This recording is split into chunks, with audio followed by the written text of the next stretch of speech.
folks. My name is Rob Brantley, and I'm here on the farm at the American Revolution Museum in Yorktown. And today we are going to be doing a chocolate pudding.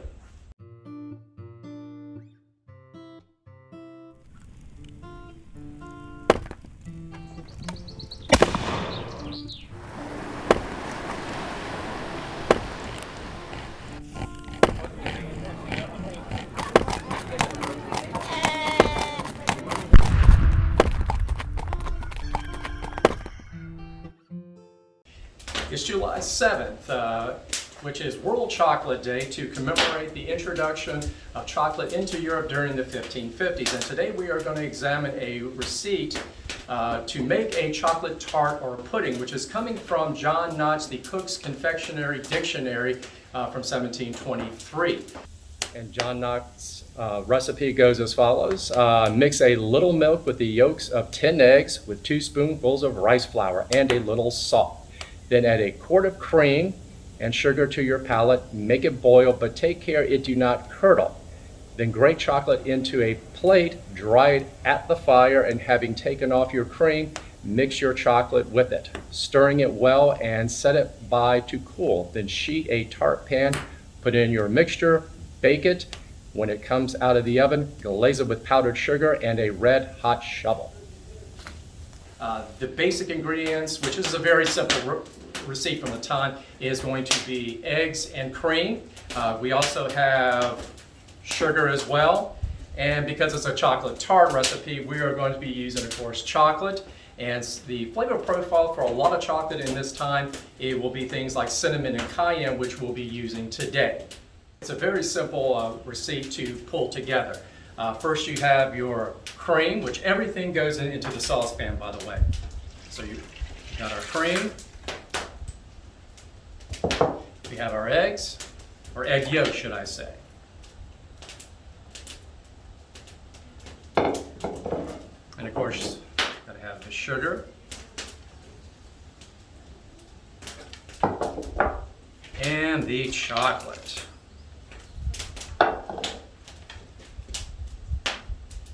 And the cayenne and cinnamon, which is going to make it a little enhance the flavor. And just a tad bit of flour. And now we whisk all that together.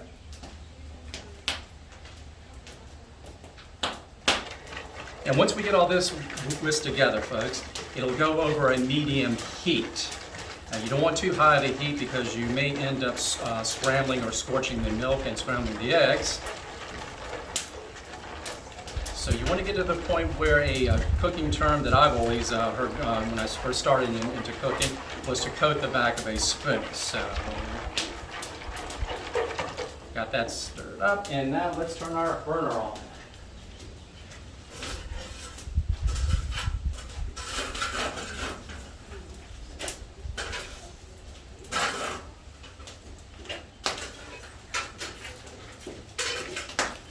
And now let's get over the heat.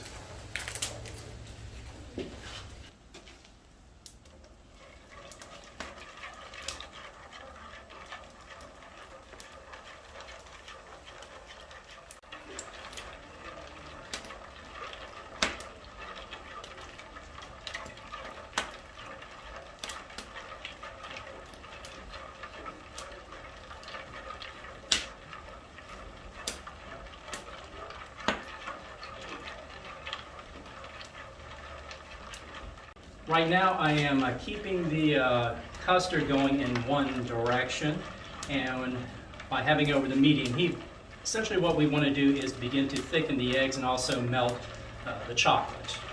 And once, as I was saying before, once it begins to thicken, I'll switch to a spoon to test to see if it coats the back of the spoon. And what that term means is you take the back of the spoon, stir it, and then run your finger across the back of the spoon, and when that line holds and not drips down, then that pretty much tells me that it is thick enough. And then from there, what we'll do is make sure we got enough heat on the Dutch oven. We'll put the pastry into the Dutch oven, because what I like to do is put the pastry in first so that way I prevent it from sloshing, and then pour the custard in.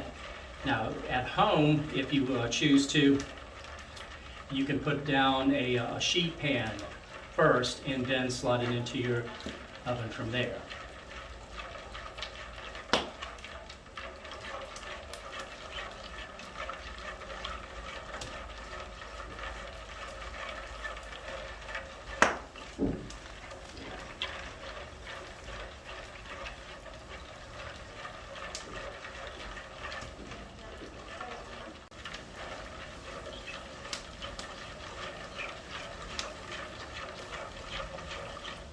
Which lets me go ahead, and since I have everything beaten up, let me go ahead and switch to a spoon so I can do that testing.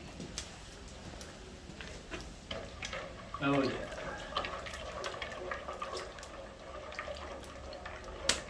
Which let me go ahead and put a little bit more heat. No, I have enough heat.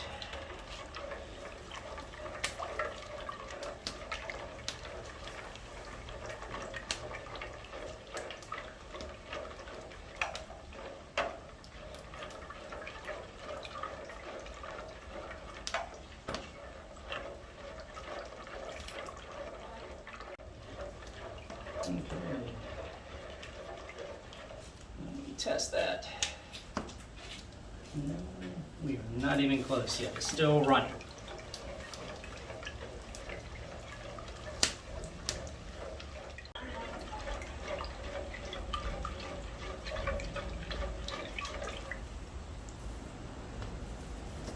Not quite there yet, folks.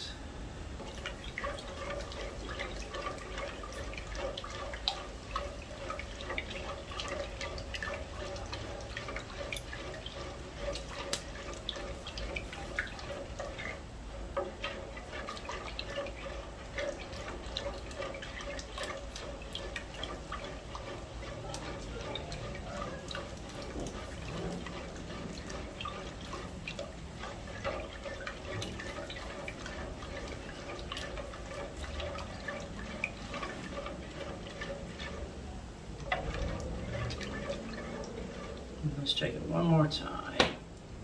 I'd say we are there, folks. So from here, what we're going to do is put the pastry into the Dutch oven and then pour the custard in. And then it should bake for at least a good 45 minutes or so, or until the center of the pudding itself is nice and set.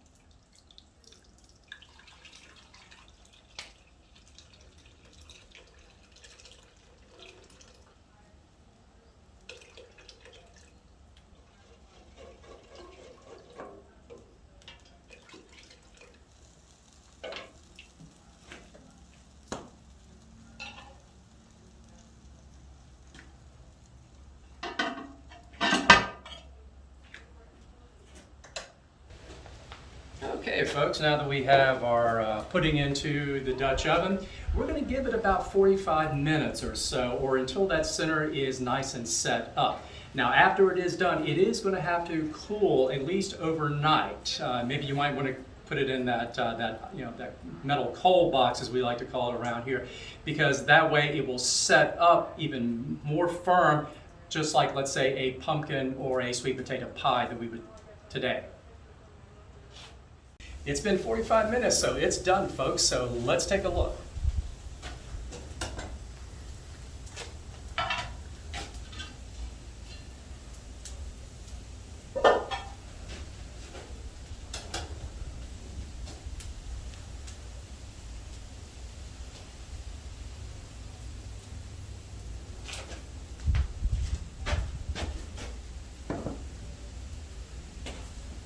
Now, It is still very hot, so this is a type of a dish where you really want to let this sit overnight, so it completely solidifies.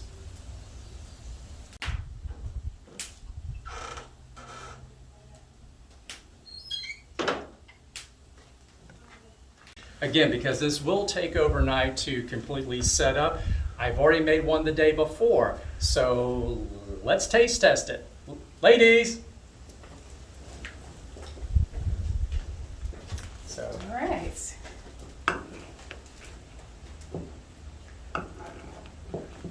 Ooh, it's a big old slice. get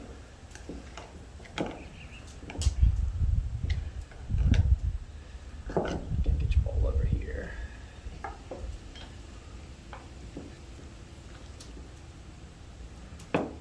Ooh, it looks chocolatey.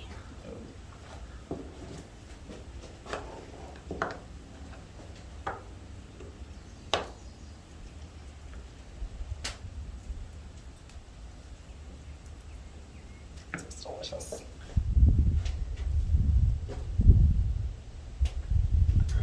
All right, thank you. Quite welcome. Thanks.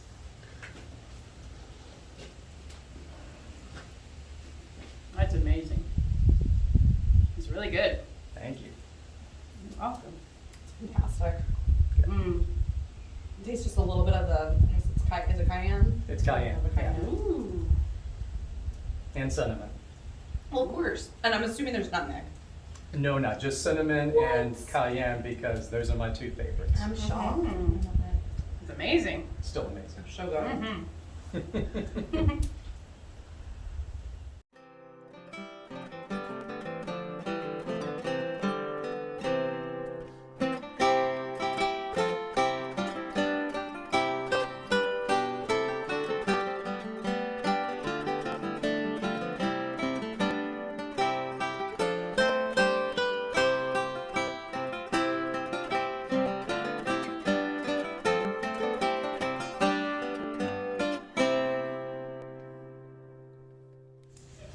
Again, to recap everything, this is John Knott's to make a chocolate tart or pudding.